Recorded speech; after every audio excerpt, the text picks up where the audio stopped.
Hello बच्चों, कैसे हैं आप सब। उम्मीद करते हैं बहुत अच्छे होंगे। तो जैसा कि आप स्क्रीन पे देख रहे हैं कि आज हम स्टार्ट कर रहे हैं क्लास 12 एनसीईआरटी मैथ का यूपी बोर्ड का जो अपना सिलेबस है मैथ का, संबंध और फलन।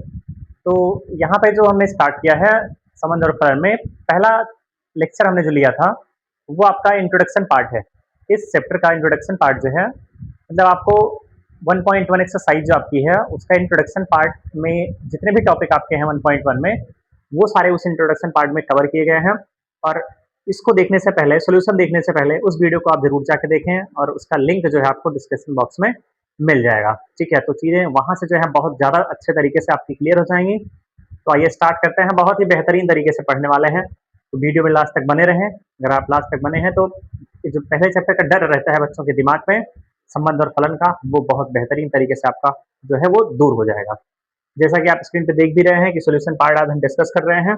हो सकता है सारे क्वेश्चंस आज ना हो पाए एक्सरसाइज 1.1 के, तो दो पार्ट में डिस्कस कर सकते हैं अगर क्वेश्चंस नहीं हो पाते हैं सारे। चलिए स्टार्ट करते हैं अपना जो टॉपिक है। आइए स्टार्ट करते हैं क्वेश्चन से। ठीक है, क्वेश्चन से स्टार्ट करते हैं।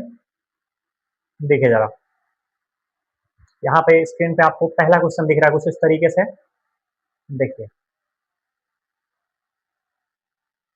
1.1 का आपका जो पहला क्वेश्चन है कुछ इस तरीके से आपकी स्क्रीन पे दिख रहा होगा आपको।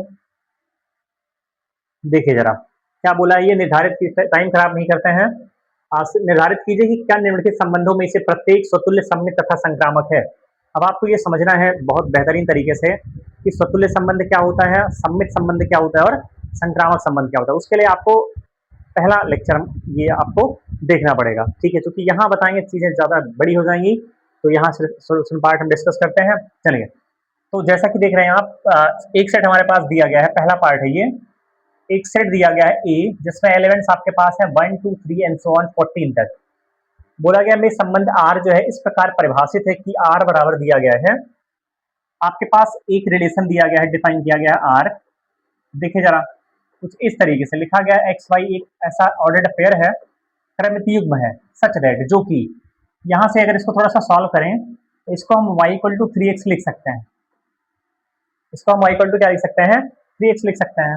और क्योंकि यहाँ पे दिया नहीं गया है एक्स वाई बिलोंग्स टू ए, क्योंकि सेट ए है हमारे पास है, तो एक्स वाई बिलोंग्स टू ए हम यहाँ पे लिख सकते हैं। ठीक है, इतना हम अपने आप यहाँ पे कर सकते हैं। इसका मतलब ये है कि एक्स और वाई की जो वैल्यू है, एक्स और वाई की जो वैल्यू है वो आपका जो है वो सेट ए से ही आनी चाहिए, मतलब 1 to 14।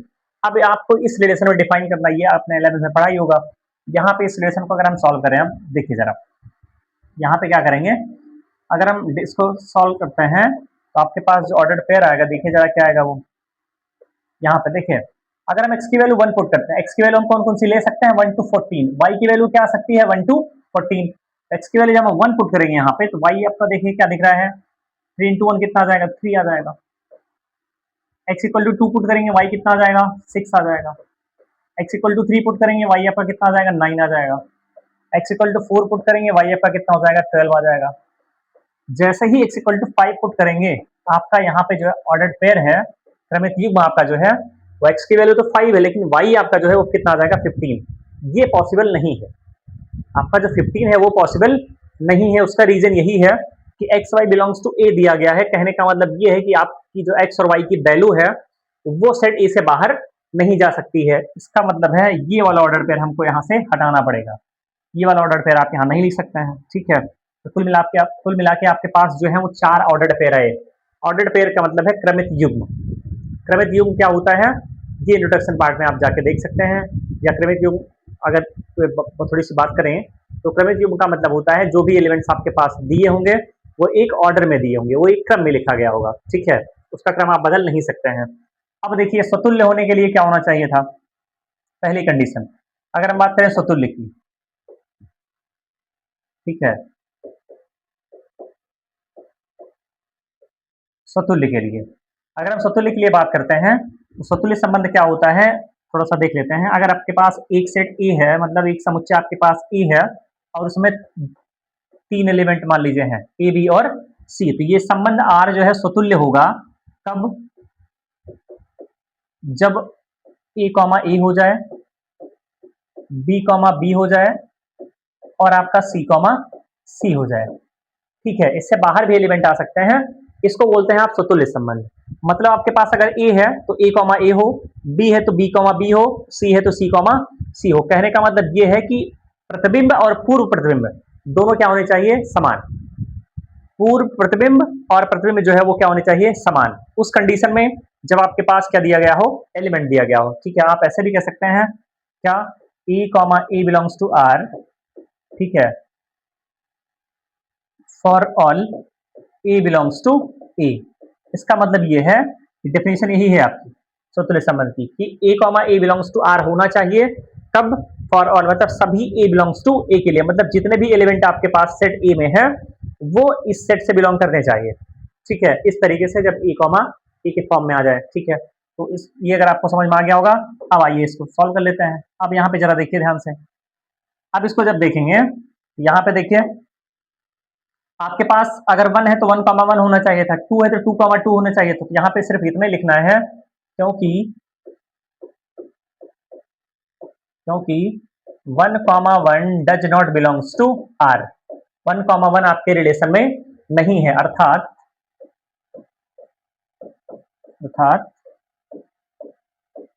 संबंध जो है वो स्वतुल्य नहीं है। उम्मीद करते हैं समझ में बहुत अच्छे तरीके से आपको आ गया होगा। ये संबंध आपका जो है वो स्वतुल्य संबंध नहीं है। ठीक है, उसका यही रीजन है कि जितने भी एलिमेंट आपके पास सेट ए में है, जितने भी अवयव आपके पास समुच्चय ए में है, वो हमेशा किस फॉर्म में होने चाहिए थे, ए कॉमा ए की फॉर्म में। मतलब जो उनकी इमेज हो वही उनकी क्या हो, प्री इमेज हो। मतलब जो उनका प्रतिबिंब हो वही क्या हो, उनका पूर्व प्रतिबिंब हो। ठीक है, तो इस तरीके से आप कह सकते हैं कि संबंध आपका जो है वो स्वतुल्य संबंध नहीं। अब सममित की बात करते हैं। अगर हम सममित की बात करें, दूसरा जो है आपका सममित क्या कहता है, सममित संबंध आपका ये कहता है कि अगर आपके पास ए बी है, सममित संबंध आपका ये कहता है कि अगर आपके पास A B belongs to R है, ठीक है, तब आपके पास B A belongs to R भी होना चाहिए। कहने का मतलब ये है, अगर आपके पास ए बी है तो उसका उल्टा बी ए भी होना चाहिए उस रिलेशन में, तभी जो संबंध होगा वो क्या होगा, आपका सममित होगा। अब आप जरा ध्यान से यहाँ पे देखें, 4 ऑर्डर्ड पेयर हमारे पास हैं इस समुच्चय, इस संबंध आर में। 1,3 है, 2,6 है, 3,9 है, 4,12 है। अगर बात करें 1,3 तो है, ठीक है, बात करें यहाँ से क्वेश्चन में तो आपके पास 1,3 बिलोंग्स टू आर तो है, ठीक है, लेकिन इसका क्या उल्टा आपको दिख रहा है कहीं, 1,3 3,1 नहीं। तो यहाँ पे आपको इतना लिख देना है कि 3,1 does not belongs to R. अर्थात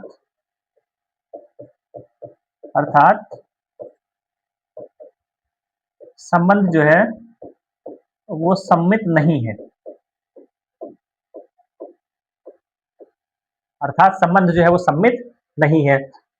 उम्मीद करते हैं ये भी आपको समझ में आ गया होगा। मतलब जो एलिमेंट है उसका उल्टा अगर उसमें है तो संबंध जो है सम्मित होगा, नहीं तो संबंध जो है सम्मित नहीं होगा। ठीक है, इतना आप नोट कर लीजिए। उसके बाद आइए बात करते हैं संक्रामक संबंध की। ठीक है, उम्मीद करते हैं इतना आप नोट कर लिए होंगे। चलिए आगे बढ़ते हैं, इसको थोड़ा सा हटा देते हैं, आगे अगर बढ़े देखिए जरा। चलिए, ये आपको नोट हो गया होगा। ठीक, चलिए आगे देखते हैं। तीसरे पार्ट की अगर बात करें हम, देखिए तीसरा जो आपका सी पार्ट है, क्या, संक्रामक संबंध, इसको बोलते हैं ट्रांजिटिव रिलेशन। ठीक है, संक्रामक संबंध आपका क्या होता है, देख लीजिए जरा, वो क्या होता है। अगर आपके पास A B belongs to R है और B C belongs to R है, कुछ आपको यहां पे समझ में आ रहा है। अब ध्यान से देखिए जरा, अगर आपके पास A B belongs to R है और B C belongs to R है, कहने का मतलब यह है कि पहले वाले क्रमित युग्म में दूसरा वाला अवयव और दूसरे वाले क्रमित युग्म में पहला वाला अवयव जब सेम होगा, जब वो क्या होगा, समान होगा, तब आपको क्या देखना है, जो इसमें बचा है। अगर ये इंप्लाई कर जाता है क्या, कि A comma C belongs to R हो जाए, अगर A comma C belongs to क्या हो जाए, आर हो जाए, तो उस कंडीशन में जो आपका रिलेशन होगा वो कैसा होगा, संक्रामक होगा, मतलब ट्रांजिटिव रिलेशन हो जाएगा आपका। ठीक है, फिर से सुनिए एक बार, अगर आपके पास ए बी है और बी सी है, ए बी है और बी सी है। कहने का मतलब ये है कि पहले वाले ऑर्डर पेयर का दूसरा अवयव और दूसरे वाले ऑर्डर पेयर का पहला अवयव अगर सेम है तभी आपको चेक करना है कि ए सी है या नहीं है। अब जरा ध्यान से आप यहाँ देखिए, देखिए किसको चेक करना है। अब चेक कैसे करना है, संक्रामक के लिए थोड़ा सा मुश्किल काम है। चेक कैसे करना है आपको, देखिए आपको चेक ऐसे करना है कि पहले आप लेफ्ट से राइट चलेंगे, पहले आप बाएं से दाएं तक चेक करेंगे, उसके बाद आप दाएं से बाएं भी चेक करना पड़ेगा आपको।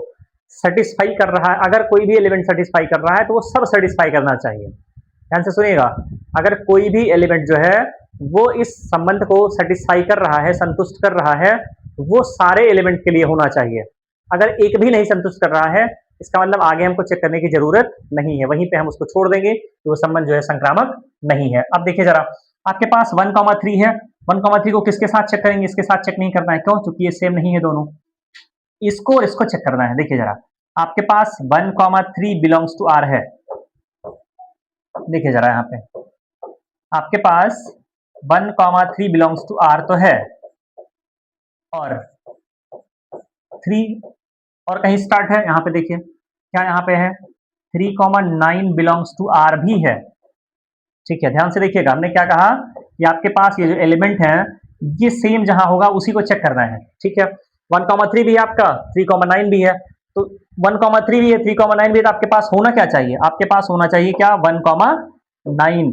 आपके पास क्या होना चाहिए, 1,9 होना चाहिए। तो क्या 1,9 आपके पास है इस रिलेशन में, देखिए जरा, क्या कहीं भी आपको यहाँ पे 1,9 दिख रहा है, बिल्कुल नहीं। इसका मतलब 1,9 does not belongs to R. अगर एक भी एलिमेंट नहीं मिला तो आपको सीधा सीधा आंसर बता देना है कि वो आपका संक्रामक संबंध नहीं होगा, ट्रांजिटिव रिलेशन नहीं होगा। तो उम्मीद करते हैं बहुत जबरदस्त तरीके से आपको समझ में आ गया होगा कि संबंध आपका जो है वो संक्रामक नहीं है, ट्रांजिटिव रिलेशन ये नहीं है। ठीक है, ये जो आपका है वो संक्रामक नहीं है। ठीक है, ये आपका क्वेश्चन हो गया, कुछ इस तरीके से इसको आपको सॉल्व करना था। ठीक है, ये आप नोट कर लीजिए, उसके बाद बढ़ते हैं अपने इसके अगले पार्ट की तरफ। ठीक है, चलिए, उम्मीद करते हैं कि नोट हो गया होगा। आइए बढ़ते हैं अपने अगले की तरफ। ठीक है, चलिए आगे बढ़ते हैं। देखिए जरा, यहाँ पे क्या दिया गया है, इसका दूसरा पार्ट जो है, देखिए दूसरे पार्ट में क्या बोला है, दूसरे पार्ट में उसने बोला है कि प्राकृतिक संख्याओं के समुच्चय n में, इस बार जो, ये आप बहुत अच्छे से जानते होंगे कि जो रिलेशन होता है R, वो सबसेट होता है किसका, उस सेट के कार्टेशियन प्रोडक्ट का, उस सेट के कार्तीय गुणन का। ठीक है, जिस सेट पे रिलेशन डिफाइन हो, यहाँ पे इक्वल टू का साइन भी लगा सकते हैं, ऐसे भी लिख सकते हैं, उस कंडीशन में जब रिलेशन जो है वो कार्डियल प्रोडक्ट के क्या हो जाता है, बराबर हो जाता है, ऐसे भी लिख सकते हैं। ठीक है, अब देखिए जरा, जो आर डिफाइन है, रिलेशन आपके पास क्या दिया गया है, आर इक्वल टू दिया गया है X comma Y, such that क्या, Y equal to X plus 5। आपके पास जो दिया गया है relation Y equal to X plus 5, और कंडीशन वहां लगा दी है एक्स लेस देन 4। ध्यान से समझिए, अब इस रिलेशन को आपको समझना है। यहाँ पे क्या बोला गया है कि जो दूसरा वाला एलिमेंट है वो पहले वाले से 5 ज्यादा है, और एक्स लेस देन 4 है, एक्स लेस देन क्या है, 4 है। साथ ही साथ ये भी उसने बोला है कि जो आपका यहाँ समुच्चय है वो कैपिटल एन है, मतलब प्राकृतिक संख्याओं का समुच्चय है। तो 4 से छोटे प्राकृतिक संख्याएं, 4 से छोटी प्राकृतिक संख्याएं कौन कौन सी हैं, बहुत अच्छे से आप जानते होंगे। तो 4 से छोटी प्राकृतिक संख्याएं सिर्फ कौन सी हैं, 1 है, 2 है और 3 है, मतलब 3 ही एलिमेंट आपके पास ऐसे हैं जो यहाँ पे आपको लिखने हैं। चलिए लिखते हैं रिलेशन। अब इसको अगर आर डिफाइन करें, देखिए जरा, अगर उस पर हम आर डिफाइन करें, रिलेशन आर, तो एक्स आप 1 ले सकते हैं। अगर आप यहाँ पे एक्स की वैल्यू 1 लेंगे तो वाई आपका कितना आएगा, 5 प्लस 1 6 आ जाएगा। एक्स की वैल्यू आप 2 लेंगे तो 2 प्लस 5 कितना आ जाएगा, 7। एक्स की वैल्यू आप 3 ले सकते हैं, बिल्कुल 3 लेंगे तो क्या आ जाएगा आपके पास, 8। तो 3 ही एलिमेंट आपके पास आएंगे। ठीक है, इस रिलेशन में ये आपका रिलेशन है, रिलेशन जो है आपका यही है, ये ये रिलेशन है और ये आपकी कंडीशन है।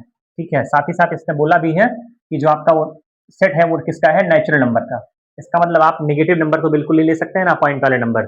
तो अब आप यहाँ पे डिफाइन करें, थोड़ा सा देखिए, लिख देते हैं इसको। अगर आपके पास सेट जो है वो कैपिटल एन है, इसका मतलब इसमें एलिमेंट कौन कौन से होंगे आपके पास, 1 होगा, 2 होगा, 3 होगा, 4 होगा, एंड सो ऑन, कहाँ तक, इनफाइनाइट। ठीक है, कौन सा सेट है आपका, ये इनफाइनाइट सेट है।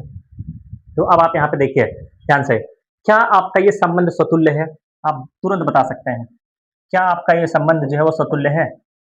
पहला, अगर हम बात करें स्वतुल्य की, अगर हम बात करें सतुल्य, जिसको बोलते हैं रिफ्लेक्सिव,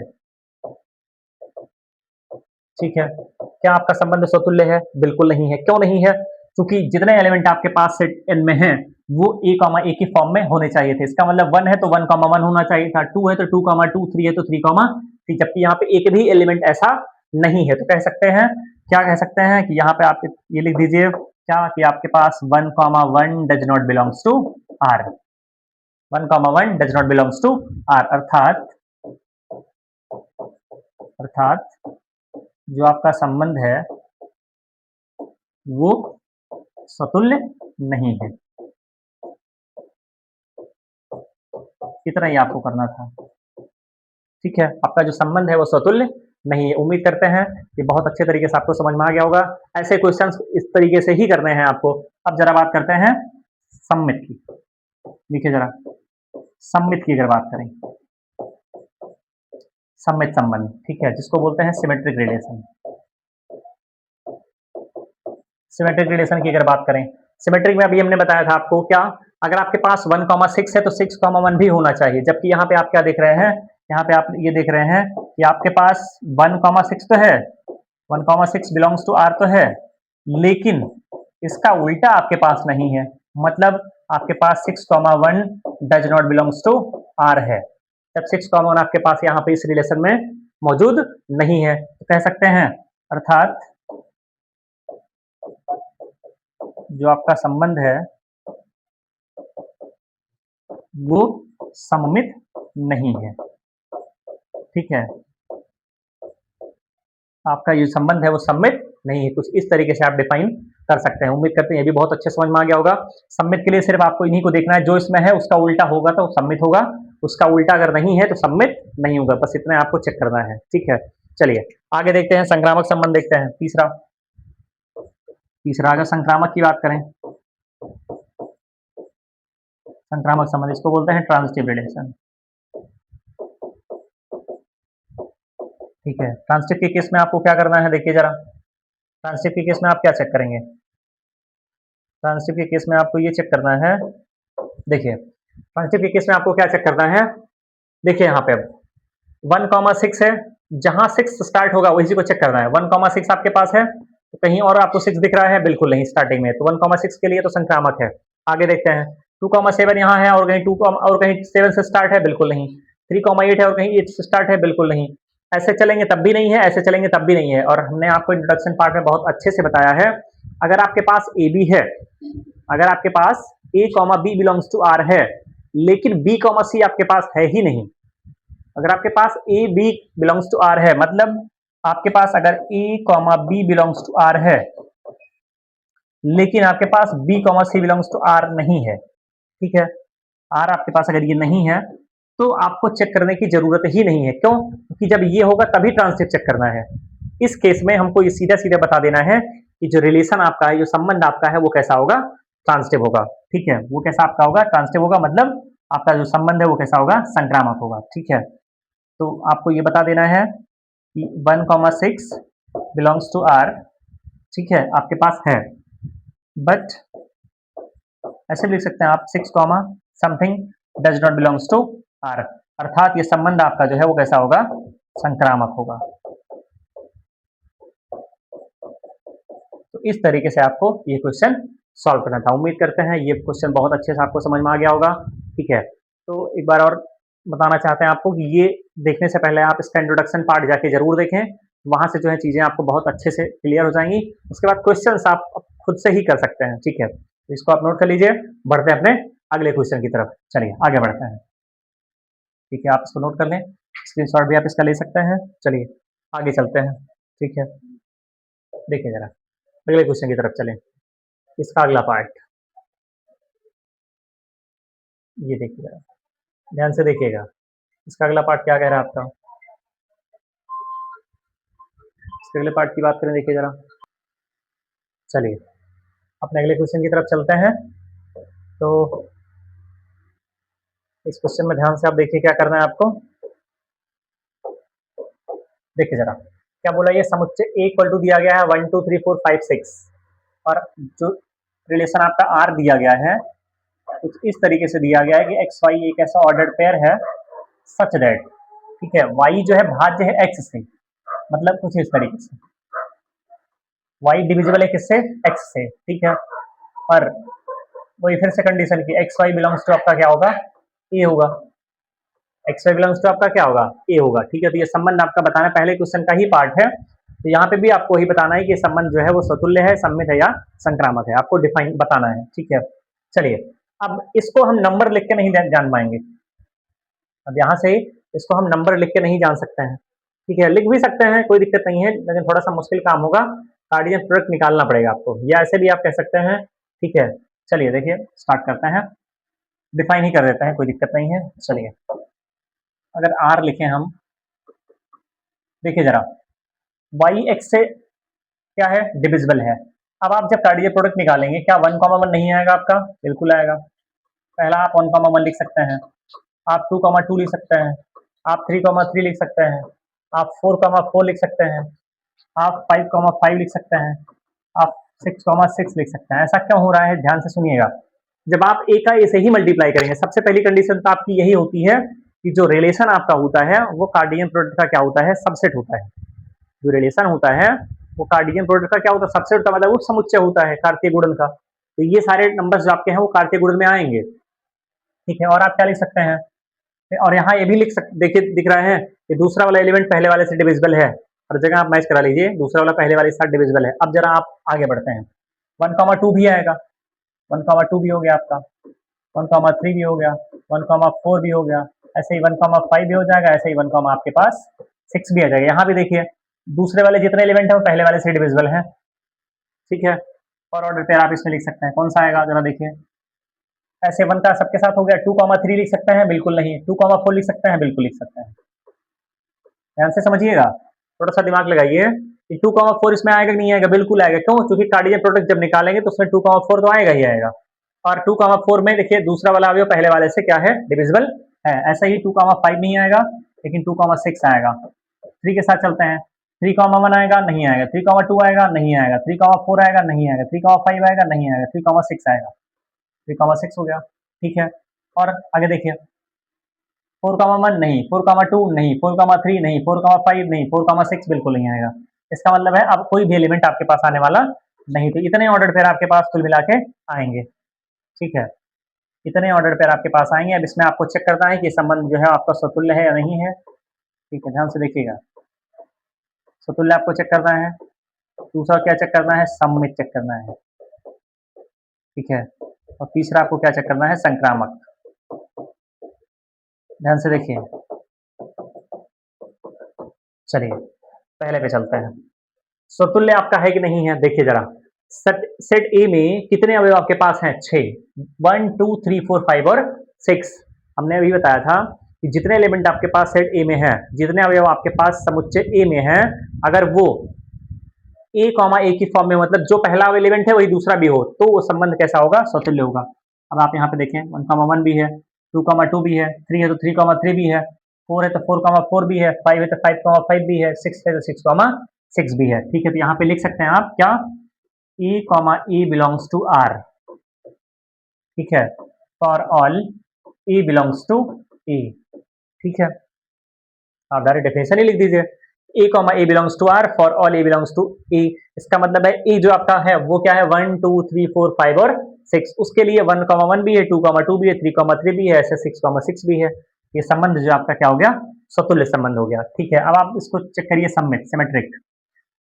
1,1 इसका उल्टा भी 1,1 है, यहाँ तक तो ये सममित भी है, ठीक है। आगे चेक करिए, 1,2 है, क्या कहीं आपको 2,1 दिख रहा है, नहीं, यहाँ पे क्या लिखेंगे, 1,2 बिलोंग्स टू आर तो है, लेकिन आपके पास क्या नहीं है, इसका उल्टा 2,1 does not belongs to R. आपके पास 1,2 बिलोंग्स टू आर तो है, लेकिन आपके पास 2,1 बिलोंग्स टू आर नहीं है। कहीं भी आप चेक कर लीजिए, कहीं भी आपको 2,1 दिख रहा है, नहीं, अर्थात ये संबंध आपका जो है वो सममित नहीं होगा, क्योंकि उसका उल्टा होना चाहिए, ठीक है। इतना आपको क्लियर हो गया होगा। आगे बढ़ते हैं, संक्रामक चेक करते हैं। जब भी आपके पास ए कॉमा ए के फॉर्म वाले होंगे, वहां पे आपका स्वतुल्य भी होगा, सम्मित भी होगा, संक्रामक भी होगा, लेकिन सम्मित इसकी वजह से नहीं हुआ, यहाँ तक तो सम्मित भी है, ये यहाँ तक संक्रामक भी है। आगे चेक करते हैं, जरा देखिए जरा, अब आप ध्यान से देखिएगा, 1,1 है, जहां 1 होगा वहीं चेक करना है। 1,1 है और यहाँ भी 1,2 है। देखिए जरा 1 यहाँ भी है, यहाँ भी है, तो आपके पास 1,2 भी है। ठीक है, ये आपके लिए होमवर्क है, इसको आपको चेक करना है। ठीक है, उम्मीद करते हैं पहले 2 क्वेश्चन में जैसे हमने बताया है वैसे आप इसको चेक कर ले जाएंगे। ठीक है, चलिए तो ये दोनों आप नोट कर लीजिए, उसके बाद इसको आप चेक कर सकते हैं, क्योंकि ज़्यादा चेक करना है। ठीक है, तो थोड़ा आपको सोचने का टाइम मिलेगा तो अच्छे से आप उसको सोच पाएंगे। ठीक है, ये आपका होमवर्क है, इसको आप सॉल्व कर लीजिएगा। ठीक है, नहीं आया तो कमेंट बॉक्स में आप कमेंट कर सकते हैं, आपको बाद में बता दिया जाएगा। ठीक है, चलिए बढ़ते हैं अपने अगले क्वेश्चन की तरफ। चलिए इसका अगला पार्ट, इसको भी आप कर सकते हैं। ठीक है, यहाँ पे देखिए, इसको भी आप सॉल्व कर ही सकते हैं। समस्त पूर्णांकों के समुच्चय जेड में आर जो है वो x comma y such that x minus y एक पूर्णांक है और परिभाषित संबंध आर है। ठीक है, इसको भी आप कर सकते हैं।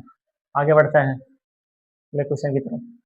यहाँ पे किसी विशेष समय पर किसी नगर के निवासियों के समुच्चय में लिखे संबंध आर, ये भी आप सॉल्व कर ले जाएंगे।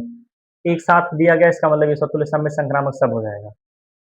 ठीक है, आइए आगे बढ़ते हैं। ये क्वेश्चन इंपॉर्टेंट आपका है, दूसरा क्वेश्चन देखिएगा, ये आपका इंपॉर्टेंट क्वेश्चन में आएगा। ठीक है, आपका क्वेश्चन जो है वो इम्पोर्टेंट है। चलिए यहाँ से इस पर अगर बात करें, देखिए जरा यहाँ पे आपका क्या कह रहा है, सिद्ध कीजिए कि वास्तविक संख्याओं के समुच्चय आर में आर जो है वो A comma B such that A less than और इक्वल टू बी स्क्वायर। इस तरीके से आपका आर डिफाइन है। आर सबसेट है किसका, आर क्रॉस आर का। ठीक है, ये रिलेशन वाला आर है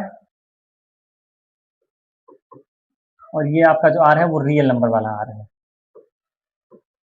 ठीक है, इतना आप जानते रहिएगा। क्या बोला है उसने, जो रिलेशन उसने डिफाइन किया है आर, वो कुछ इस तरीके से है, A comma B such that A less than और इक्वल टू बी स्क्वायर। ठीक है, इतना आपको डिफाइन किया गया है। बोला है परिभाषित संबंध आर ना तो स्वतुल्य है, ना सममित है, ना ही क्या है, संक्रामक है। ये आपको दिखाना है कि ये रिफ्लेक्सिव भी नहीं है, सिमेट्रिक भी नहीं है और ट्रांसिटिव भी नहीं है। ठीक है, अब आप ध्यान से देखें जरा, क्योंकि ये रियल नंबर का है, सम्मित होने के लिए क्या, ये स्वतुल्य होने के लिए क्या होना चाहिए, ए कॉमा ए। अब ध्यान से देखिएगा जरा, दोनों कंडीशन आपको बता रहे हैं। पहले अगर हम स्वतुल्य पे चलते हैं, किस पे हम चले, स्वतुल्य पे। देखिए जरा, अगर हम कह दें कि आप 1,1 ले लीजिए, 1,1 बिलोंग्स टू आर, होगा कि नहीं होगा। मैं कहने का मतलब यह है कि वो एलिमेंट आपको लेना है जो इसको सेटिस्फाई करे। ठीक है, क्योंकि आपको नहीं दिखाना है, दोनों कंडीशन हम चेक करेंगे। अगर आपके पास ए की वैल्यू 1 है, बी की वैल्यू भी 1 है, तो आप इसको जब यहाँ पे पुट करेंगे, देखिए जरा, ए की वैल्यू आपके पास 1 लेस देन और इक्वल टू, बी की वैल्यू आपके पास 1 का स्क्वायर, 1 लेस देन और इक्वल टू 1 होता ही नहीं होता है। लेस देन तो नहीं होता, लेकिन इक्वल टू का साइन भी है, इसका मतलब 1 1 के इक्वल है। इसका मतलब है ऐसे एलिमेंट आपके पास जो है वो इस रिलेशन में आएंगे, ऐसे एलिमेंट आपके पास इस रिलेशन में आएंगे। मतलब इंटीग्रल वैल्यू अगर हम ले रहे हैं, अगर हम इंटीजर वाली वैल्यू ले रहे हैं, तो सारे एलिमेंट आपको सेटिस्फाई करते हुए इसको दिखेंगे। जैसे आप ले लीजिए एक और एलिमेंट ले लीजिए, कहते हैं हम 2,2 चेक कर लेते हैं।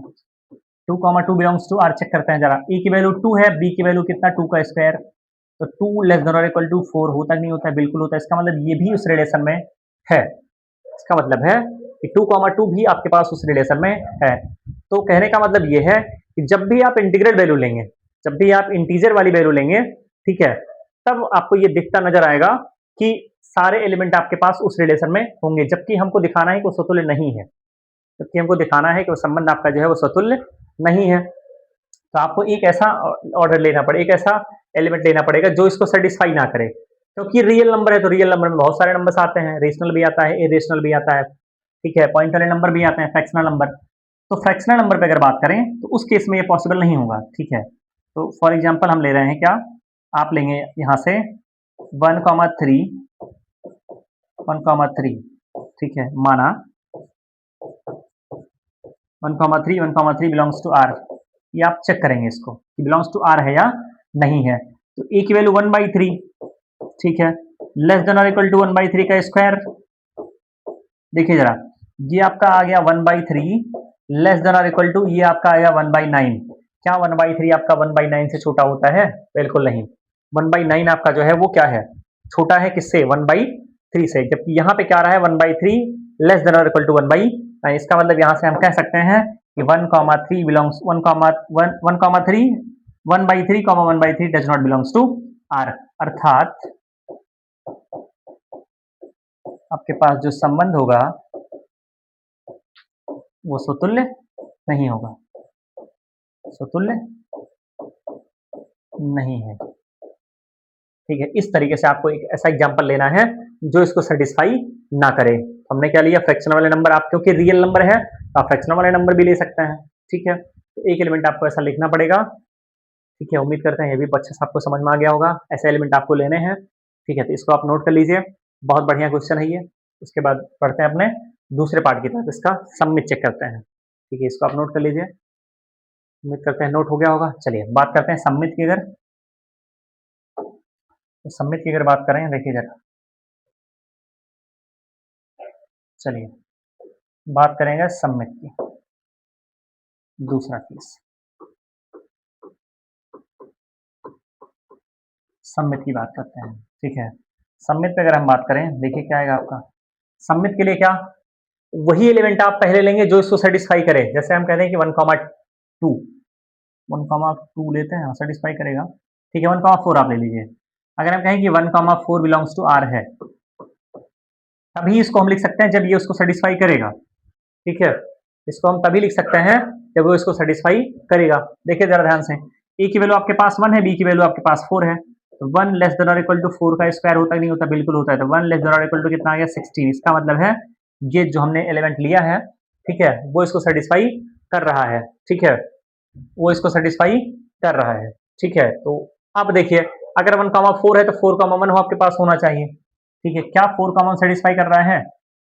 4,1 बिलोंग्स टू आर है या नहीं है, ये आपको चेक करना है। ठीक है, देखिए जरा, ए की वैल्यू आपके पास 4, बी की वैल्यू आपके पास 1 का स्क्वायर, तो 4 आ गया, इधर कितना आ गया आपका 1। ये देखिए जरा, क्या 4 जो है 1 से छोटा होता है? बिल्कुल नहीं। इसका मतलब यहाँ पे हम कह सकते हैं कि 4 जो है वो does not belongs to R है। 4,1, 1,4 आपके पास तो है, लेकिन आपके पास 4,1 नहीं है, अर्थात संबंध जो होगा आपका वो सम्मित नहीं होगा। अर्थात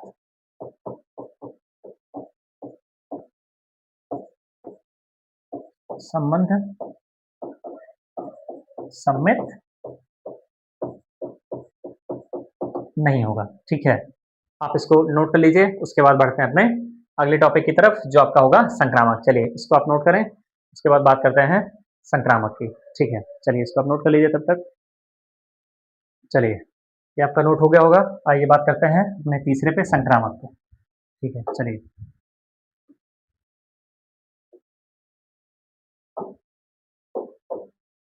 तीसरा संक्रामक, ट्रांसटिव की बात करें। देखिए जरा, अब ट्रांसटिव में आपको बहुत सोचना पड़ेगा। ठीक है, बहुत ध्यान से आप सोचेंगे ट्रांसटिव के लिए। जैसे मान लीजिए आपके पास कौन सा एलिमेंट लें, जैसे मान लीजिए आपके पास ऐसा लेना है जो इसको सेटिस्फाई करे। ठीक है, 3,2 बिलोंग्स टू आर। इधर एक बार चेक करिएगा इसको, क्या 3,2 इसको सेटिस्फाई कर रहा है? बिल्कुल करेगा। क्यों? क्योंकि ए की वैल्यू हमने ली है 3 और बी की वैल्यू हमने ली है 2 का स्क्वायर। यहाँ पर हो जाएगा 3 लेस देन और इक्वल टू 4 होता है, बिल्कुल होता है। इसका मतलब ये तो आपका सही है। ठीक है, अब ए बी है, बी सी भी होना चाहिए। बी सी के लिए आप क्या करेंगे, और यहीं से स्टार्ट होगा आपका 2 हो गया। ठीक है, ए बी है तो बी सी होना चाहिए, तो बी तो 2 ही लेना पड़ेगा। ठीक है, और ऐसा एलिमेंट लेना है जो इसको सेटिस्फाई करे। ठीक है, तो 2 और आपके पास आ जाएगा, मान लीजिए 1.5 ले लेते हैं। आर चेक करना है इसको, पहले आप चेक कर लीजिए, तभी बिलोंग्स टू आर का साइन लगाएंगे वहां पे। ए की वैल्यू आपके पास 2 है, बी की वैल्यू आपके पास 1.4 का 1.5 का स्क्वायर है। तो 2 लेस देन और इक्वल टू कितना होता है? 1.5 का स्क्वायर होगा 2.25। देखिए जरा, सेटिस्फाई कर रहा नहीं कर रहा? बिल्कुल कर रहा है। तो यहाँ पे ए बी है और बी सी है। इसके लिए आपके पास क्या होना चाहिए? इसके लिए आपके पास होना चाहिए 2,1/1.5, ये बिलोंग्स टू आर होना चाहिए। ठीक है, अगर ये दिखाना होता, ये संबंध आपका जो है वो संक्रामक है, लेकिन दिखाना संक्रामक नहीं है, इसका मतलब ये बिलोंग्स टू आर नहीं होना चाहिए। अब आपको ये सेटिस्फाई कराना पड़ेगा। ठीक है, चेक करिए जरा, आप यहाँ पे रख के, यहाँ पे जब रख के इसको चेक करेंगे, देखिए जरा, तो 2 लेस देन और इक्वल टू 1.5 का स्क्वायर, 2 लेस देन नहीं, ए सी यहाँ पे 3 होगा। देखिए गड़बड़ हो गया थोड़ा सा, यहाँ पे आपके पास 3 होगा, ए सी होना चाहिए ना, ये 3। चलिए, यहाँ पे आपके पास ये 3 है। ठीक, ये आपका 3 और इसका स्क्वायर, तो 3 लेस देन और इक्वल टू 2.25 नहीं होता है, ये गलत है। इसका मतलब हम यहाँ से कह सकते हैं कि आपके पास जो ये वाला एलिमेंट है वो इस रिलेशन से बिलोंग नहीं करेगा। तो ये आपको समझना है, थोड़ा सा सोचना पड़ेगा इस कंडीशन में जब इनइक्वालिटी होल्ड करानी है आपको, ठीक है। वही एलिमेंट आपको लेने हैं जो पहले उसको सेटिस्फाई कर रहे हो, ठीक है। जैसे हमने ये एलिमेंट लिया है 3,2, ये इसको सेटिस्फाई कर रहा है। 2,1.5 ये भी इसको सेटिस्फाई कर रहा है और ये नहीं करना चाहिए, तभी तो हम दिखा पाएंगे कि वो संक्रामक नहीं है, ठीक है। तो इस तरीके से आपको ऐसे क्वेश्चंस, अब ऐसे जितने भी क्वेश्चंस आपके आएंगे उस तरीके से आपको ऐसे ही आपको सॉल्व करना है वो क्वेश्चंस, ठीक है। चलिए ये नोट कर लीजिए, बहुत जबरदस्त क्वेश्चन ये भी आपका है। बढ़ते हैं अपने अगले क्वेश्चन की तरफ, चलिए इसको आप नोट कर लें, बढ़ते हैं आगे, ठीक है। इसको आप नोट करें, चलिए आगे चलते हैं। ये भी बढ़िया क्वेश्चन आपका है। चलिए ये सब क्वेश्चन पेपर में आए हुए हैं, तो अगर आप इस चैनल पे बने रहते हैं तो आपको बहुत सारी चीज़ें जो हैं बहुत ज़बरदस्त तरीके से सिखाई जाएंगी और पेपर में वही क्वेश्चंस आपके आएंगे, ठीक है। चलिए देखिए ज़रा, जांच कीजिए कि क्या समुच्चय ए में, जैसे मान लीजिए हमने एक समुच्चय ए ले लिया, ए हमने मान लिया इसको 1 है, 2 है, 3 है, 4 है, 5 है और क्या है 6 है। उसके बाद एक रिलेशन आपका डिफाइन है आर, इस तरीके से A comma B such that B equal to A plus 1, ठीक है। और अब ये आपको समझना होगा कि ए बी बिलोंग्स टू ए ही होना चाहिए, ए और बी बिलोंग्स टू क्या होना चाहिए, ए। क्या कह रहा है, द्वारा परिभाषित संबंध आर स्वतुल्य सममित तथा संक्रामक है या संक्रामक है, ठीक है। चेक करना है कि संबंध स्वतुल्य है, सममित है या संक्रामक है। अब तक उम्मीद करते हैं समझ में आ गया होगा कि स्वतुल्य किसे कहते हैं, संक्रामक किसे कहते हैं और सममित किसे कहते हैं, ठीक है। डिफाइन करिए रिलेशन। आप रिलेशन अगर डिफाइन करने पे लग जाएंगे, देखिए चलिए रिलेशन डिफाइन करते हैं। आर ए की वैल्यू अगर हम 1 लेते हैं तो बी की वैल्यू आपके पास कितनी आएगी, 1 + 1 2। ए की वैल्यू अगर 2 लेते हैं, बी की वैल्यू आपके पास कितनी आएगी, 2 + 1 3। ए की वैल्यू 3 लेते हैं, बी की वैल्यू कितनी आएगी आपके पास, 3 + 1 4। ए की वैल्यू अगर आप 5 यहाँ पे लेते हैं 4 तो आएगा आपके पास कितना 5, ठीक है। ए की वैल्यू अगर लेते हैं आप 5 तो आएगा बी की वैल्यू 6। आप ए की वैल्यू 6 ले नहीं सकते हैं, क्यों, बी की आ जाएगा कितना 7। आप ए की वैल्यू 6 ले नहीं सकते हैं, क्यों, क्योंकि बी की वैल्यू आ जाएगी आपके पास 7 जो कि यहाँ से बिलोंग नहीं करता है। इसका मतलब ये वाला ऑर्डर पेयर आप यहाँ पे नहीं लिखेंगे, ठीक है। तो आपके पास इतने ऑर्डर पेयर आ गए, ये 1 2 3 4 5 5 क्रमित युग्म आपके पास आ गए। अब आपको चेक करना है कि ये स्वतुल्य है, सममित है और संक्रामक है। चलिए लिखते हैं, देखिए जरा। पहला,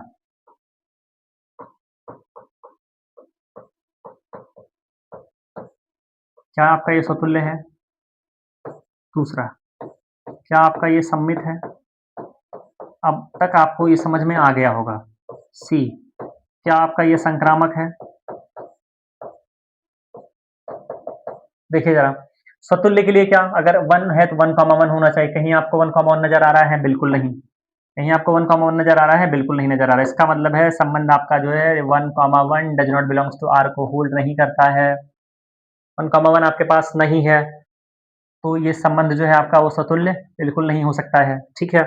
चलिए सममित की बात करते हैं। आपके पास 1,2 है, क्या कहीं आपको 2,1 दिख रहा है, बिल्कुल नहीं। तो आप क्या लिखेंगे, 1,2 belongs to R but 2,1 does not belongs to R, अर्थात आपका संबंध जो है सममित भी नहीं होगा। अब ये उम्मीद करते हैं आपको जबरदस्त तरीके से समझ में आ गया होगा, इसलिए थोड़ा स्पीड जो है वो मेंटेन करके चल रहे हैं, ठीक है। चलिए संक्रामक की बात करें, यही देखिए मैच करा लीजिए आप। यहाँ पे दोनों एलिमेंट आपके पास सेम दिख रहा है, लेकिन आपके पास 1,3 नहीं है कहीं पे।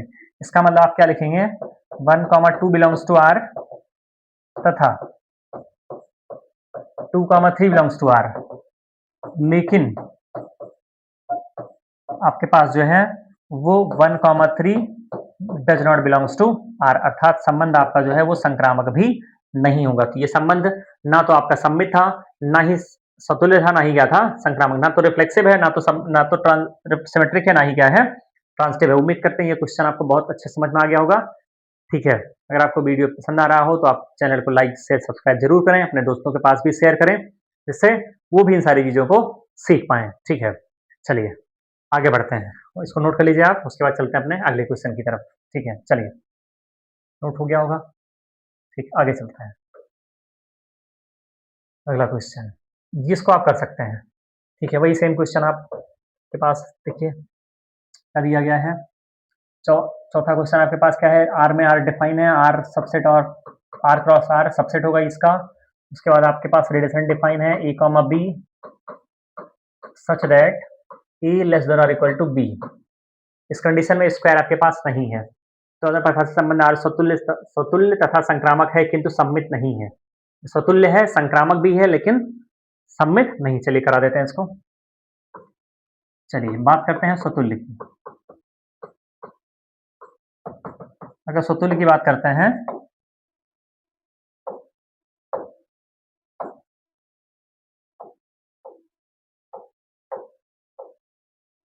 अगर बात करें हम स्वतुल्य की, देखिए जरा स्वतुल्य की बात करें तो इस बार यहाँ पे आप कुछ भी ले सकते हैं, क्योंकि स्क्वायर नहीं आपका है। जैसे आप ऐसे लिखेंगे, मान लीजिए हमने लिया 1,1 बिलोंग्स टू आर, सेटिस्फाई करेगा कि नहीं करेगा? बिल्कुल करेगा। क्यों? चूंकि ए की वैल्यू भी 1 है, बी की वैल्यू भी 1 है, ये सेटिस्फाई कर रहा है। और आप ले लीजिए कोई एलिमेंट 2,2 ले लेते हैं, 2,2 बिलोंग्स टू आर। देखिए 2 लेस देन और इक्वल टू 2 होता है, बिल्कुल होता है। ठीक है, ये भी सेटिस्फाई कर रहा है। आप फ्रैक्शनल भी ले सकते हैं, आप ले लीजिए 1/2 1/2 बिलोंग्स टू आर, ये भी आपका सेटिस्फाई ही करेगा। क्यों? क्योंकि 1/2 लेस देन और इक्वल टू 1/2 ही होता है। ठीक है, उसके इक्वल तो है, उसके इक्वल तो आपको साफ साफ दिख रहा है। ठीक है, उस कंडीशन में ये आपका जो है वो क्या हो जाएगा, स्वतुल्य तो हो जाएगा। ठीक है, तो आप यहाँ पे लिख सकते हैं क्या, E comma E belongs to R for all E belongs to A। ठीक है, ये आप लिख दीजिए, आपका काम हो जाएगा। या ऐसे भी आप लिख सकते हैं। ठीक है, तो ये संबंध आपका जो है वो स्वतुल्य हो गया। ठीक है, आप इसको नोट कर लें स्वतुल्य को, फिर अब आते हैं सम्मित पे, उसके बाद आते हैं संक्रामक पे। ठीक है, चलिए ये आप नोट कर लें। चलिए नोट हो गया होगा, आगे देखते हैं सम्मित संबंध। ठीक है, दूसरा अगर हम बात करें सम्मित की, तो बोला गया है सम्मित नहीं है। क्या बोला गया है आपका, ये सम्मित नहीं है, आपको ये दिखाना है। ठीक है, चलिए सम्मित के लिए आप कुछ भी ले सकते हैं। आप लीजिए 1,2 बिलोंग्स टू आर।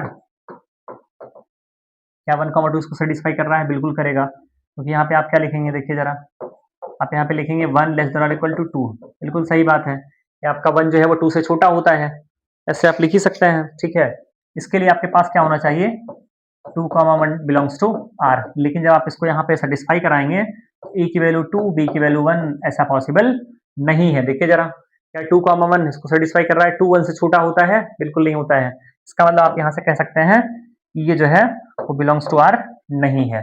ठीक है, अर्थात संबंध आपका जो है वो सम्मित नहीं होगा। इतना आप समझ सकते हैं। ठीक है, उम्मीद करते हैं अब आप संक्रामक आप इसको दिखा ले जाएंगे। ठीक है, तो ये भी आप नोट कर लीजिए। उसके बाद चलते हैं अपने अगले क्वेश्चन की तरफ। ठीक है, चलिए आगे बढ़ते हैं, आगे चलते हैं अगले क्वेश्चन की तरफ।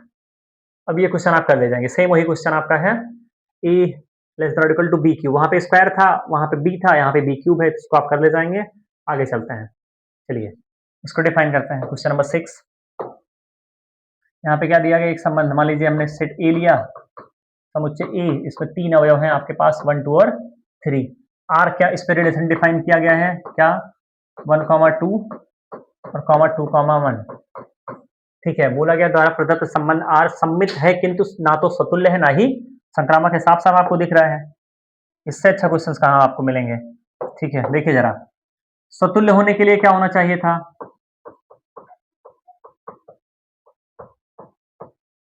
अगर ये आपका स्वतुल्य होता तो उसके लिए क्या होना चाहिए था, 1,1। यहाँ पे आपका 1,1 बिलोंग्स टू आर नहीं है, अर्थात ये संबंध जो है वो स्वतुल्य। देखिए, आप एक भी एलिमेंट को अगर दिखा देंगे नहीं है तो आपका काम बन जाएगा। सारे एलिमेंट को दिखाएं हम स्वतुल्य है, सम्मित है, संक्रामक है, ऐसा जरूरी नहीं है। ठीक है, क्योंकि एक एलिमेंट को आपको अगर दिखा देते हैं कि 1,1 does not belongs to R है, तो एक भी एलिमेंट नहीं अगर बिलोंग करता है उस आर से, तो सम्मित कभी भी संबंध जो है वो स्वतुल्य नहीं होगा। तो आप इतना दिखा देंगे, आपका काम हो जाएगा कि ये संबंध जो आपका स्वतुल्य नहीं है। सम्मित की बात करें अगर, सम्मित आप देख रहे हैं, साफ साफ आपको दिख रहा होगा, अब तक आपको समझ में भी आ गया होगा क्या, कि आपके पास 1,2 है तो इसका उल्टा भी 2,1 है। इसका मतलब है आपके पास 1,2 बिलोंग्स टू अगर आर है, ठीक है, तो ये क्या इंप्लाई कर रहा है कि आपके पास 2,1 बिलोंग्स टू आर भी है, के पास जो है वो 2,1 बिलोंग्स टू आर भी आपके पास है, अर्थात संबंध जो है वो क्या है, सम्मित है। ठीक, संक्रामक की बात करेंगे, संक्रामक भी आप समझ लीजिए तुरंत। संक्रामक की अगर बात करते हैं, देखिए ए बी है, बी सी है, 1,2 बिलोंग्स टू आर है, तथा 2,1 बिलोंग्स टू आर भी है। ठीक है, 1,2 बिलोंग्स टू आर है तथा 2,1 बिलोंग्स टू आर भी है। देखिए ए बी है, बी सी है, लेकिन आपके पास 1,1 बिलोंग्स टू आर नहीं है, तो 1,1 does not belongs to R, अर्थात ये संबंध जो है वो संक्रामक नहीं होगा। तो ये केवल सम्मित था, ठीक है, ना तो स्वतुल्य था ये, और ना ही क्या था, संक्रामक। ठीक है, तो इस तरीके से आप इस क्वेश्चन को सॉल्व कर सकते थे। ठीक है, चलिए ये भी आप नोट कर लीजिए। ऐसे ही क्वेश्चन आपके पेपर में आते हैं। चैप्टर बहुत आसान है, पहला कुछ समझने की जरूरत है। अगर आप इसको पढ़ने से पहले इंट्रोडक्शन पार्ट आप अगर देख लेते हैं, बहुत जबरदस्त तरीके से आपका ये चैप्टर क्लियर हो जाएगा, क्योंकि इंट्रोडक्शन पार्ट में बहुत बेहतरीन तरीके से आपको सिखाया गया है। तो इस वीडियो को पढ़ने से पहले उसको जाके आप जरूर देखें, लिंक जो है उसका आपको डिस्क्रिप्शन बॉक्स में मिल जाएगा। ठीक है, चलिए आगे चलते हैं। नोट हो गया होगा, आगे देखिए। आगे अगर बात करें, यहाँ पे देखिए जरा, क्वेश्चन नंबर 7 अगर बात करें, क्या बोला गया है, प्रूव दैट कि किसी कॉलेज के पुस्तकालय की समस्त पुस्तकों के समुच्चय ए में आर एक दिया गया x comma y such that x तथा वाई में पेजों की संख्या समान है, द्वारा प्रदत्त संबंध आर एक तुल्यता संबंध है। ठीक है, आपके पास एक रिलेशन दिया गया आर, क्या बोला गया है, x comma y such that x व वाई में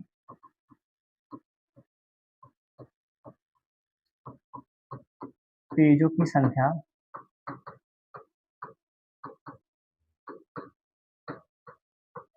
समान है। देखिए एक्स और वाई में पेजों की संख्या अगर समान है, तो आप ऐसे ही सोचिए जरा, मान लीजिए आपके पास 2 बुक है। ठीक है, मान लीजिए आपके पास ये 2 बुक है, इसमें भी 100 पेज हैं, इसमें भी आपके पास 100 पेज हैं।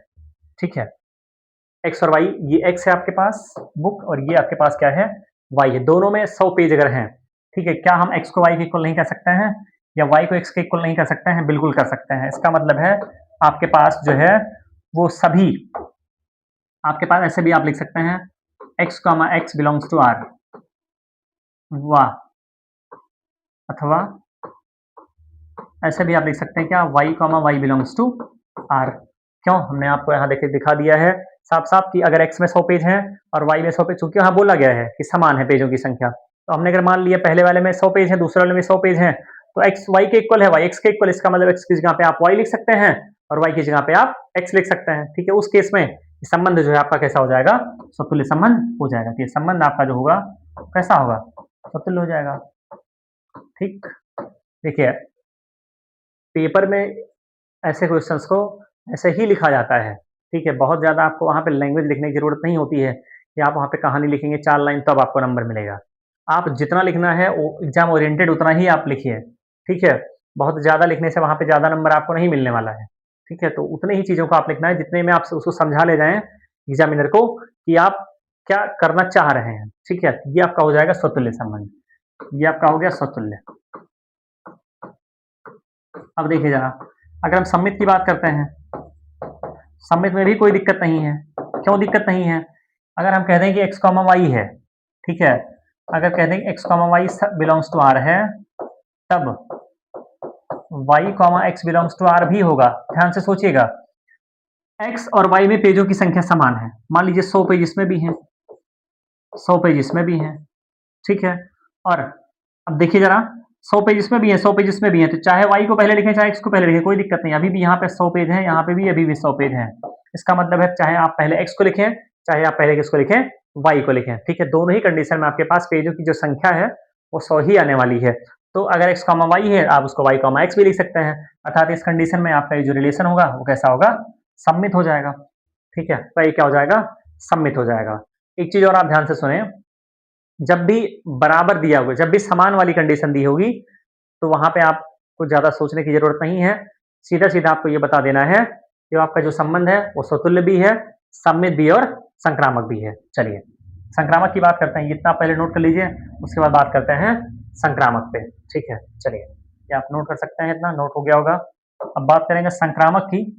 संक्रामक क्या होता है, देखिए जरा, देखिए संक्रामक में क्या है, संक्रामक में ऑब्जेक्ट आपके पास जो है वो 3 होने चाहिए। ठीक है, जैसे यहाँ पे क्या है संक्रामक के लिए, संक्रामक वाले केस में x और y में पेजों की संख्या समान है, ठीक है, तथा हमने मान लिया कि y तथा z में भी पेजों की संख्या क्या है, समान है, ठीक है। एक ऑब्जेक्ट आपको और मानना पड़ेगा, क्योंकि संक्रामक में 3 ऑब्जेक्ट होने चाहिए आपके पास, a, b और c, क्योंकि यहाँ पे x, y दिया गया है तो हमने y और z मान लिया। ये भी सेटिस्फाई कर रहा है, दिया ही गया है, और ये भी सेटिस्फाई कर रहा है, हमने मान लिया, ठीक है, माना। तो अब ध्यान से देखिए जरा, अगर हम ये कह दें कि x इक्वल टू वाई है और y इक्वल टू जेड है, ठीक है, इस कंडीशन को आप बहुत अच्छे समझते होंगे। अगर कह दें कि x इक्वल टू वाई है और y इक्वल टू क्या आपके पास z है, ठीक है, x इक्वल टू वाई है और y इक्वल टू क्या आपके पास है z।